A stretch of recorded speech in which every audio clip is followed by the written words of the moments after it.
Hay otra forma de utilizar atributos o identificadores únicos o de crearlos. Crear un atributo adicional para identificar la entidad, ya sea porque nos parece más cómodo o porque no existe una combinación de atributos en la entidad que nos sirva como identificador.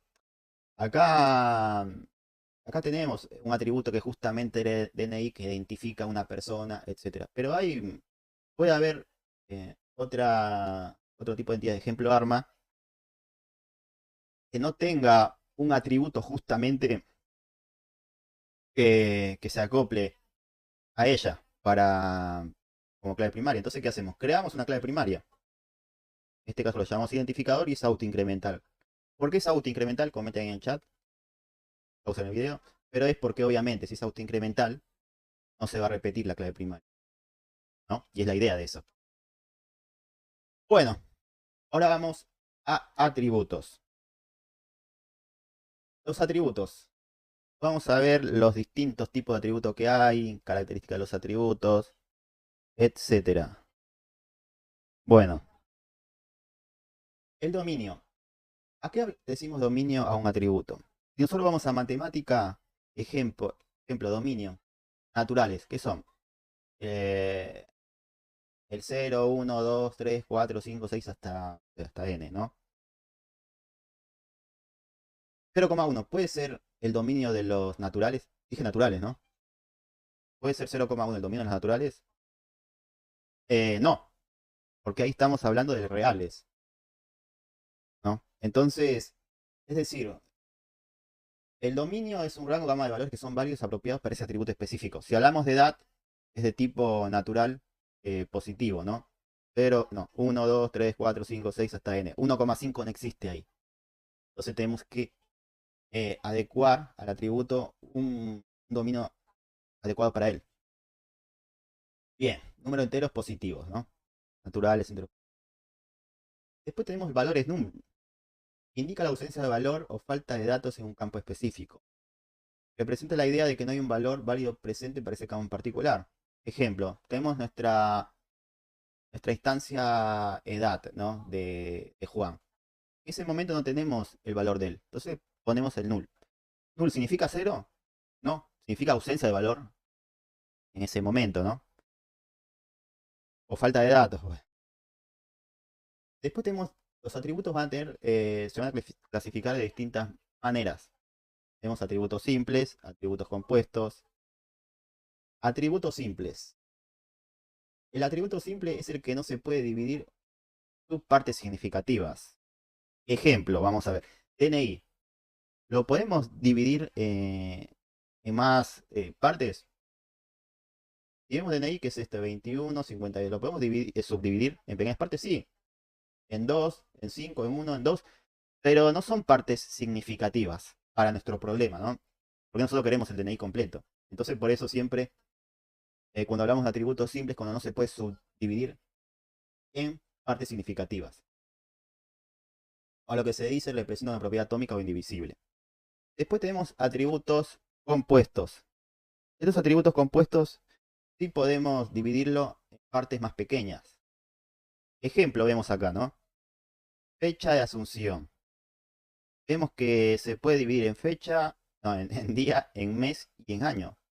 Justamente porque esa subdivisión en partes más pequeñas también dependen del problema donde encaramos. En este problema donde encaramos necesitamos subdividir en día, mes y año.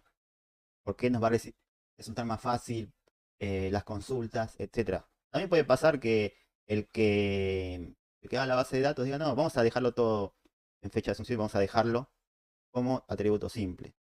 Pero bueno, es según el problema, y en este caso, que diseñó la base de datos, le resultó más conveniente subdividirlo en día, mes y año.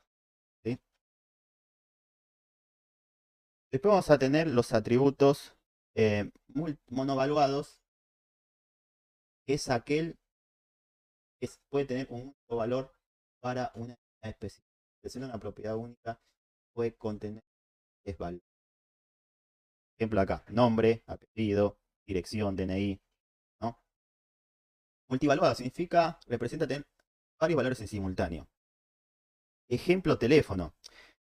Ustedes Cliente, teléfono. ¿Qué teléfono va a tener? Va a tener el de su casa, va a tener el teléfono personal, el teléfono de su empresa. Va a tener muchos valores en simultáneo con el mismo tipo, ¿sí? Con el mismo tipo, estamos hablando de tipo, supongamos, entero. Ahora, observar cómo graficamos el atributo multivaluado en el diagrama entidad-relación, ¿sí? Con doble línea. Los monovaluados es con una sola, un solo elipse, que esté con dos elipses. Almacenados. Almacenados es un atributo que se va a almacenar directamente en la base de datos, ¿sí? Se va a indicar también así, se ve acá. Ahora, va a haber atributos que son derivados, cuyo valor no se va a almacenar directamente en la base de datos, porque no es necesario, se calcula en el momento. Si es necesario. Ejemplo, edad.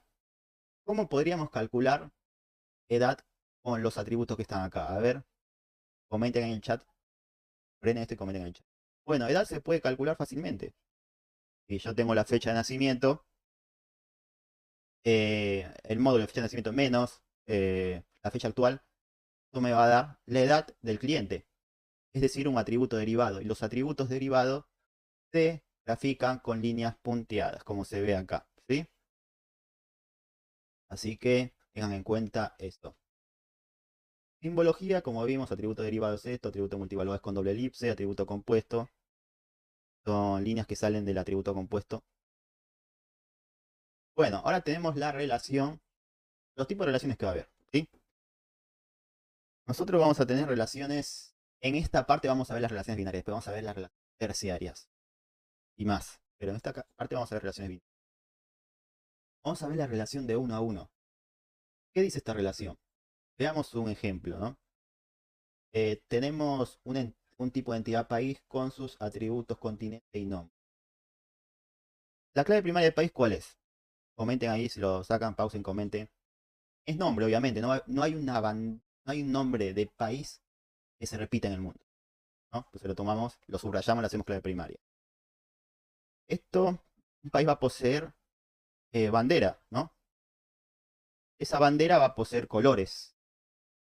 ¿Qué color va a aparecer? Color blanco, amarillo, verde. Es decir, va a ser multivaluado. Por eso va a estar con doble elipse. Y a su vez, vamos a identificar bandera con un identificador extra que vamos a crear, que va a ser ID bandera. Subrayado, obviamente, ¿no? Y ahora veamos por qué le decimos relación de 1 a 1. Acá si vemos el conjunto de instancias, ¿no? El conjunto de entidades, vemos que un país tiene una y una sola bandera, ¿no? A1 va a poseer una bandera, A2 va a poseer una bandera, A3 va a poseer, ¿no? Va a poseer solo una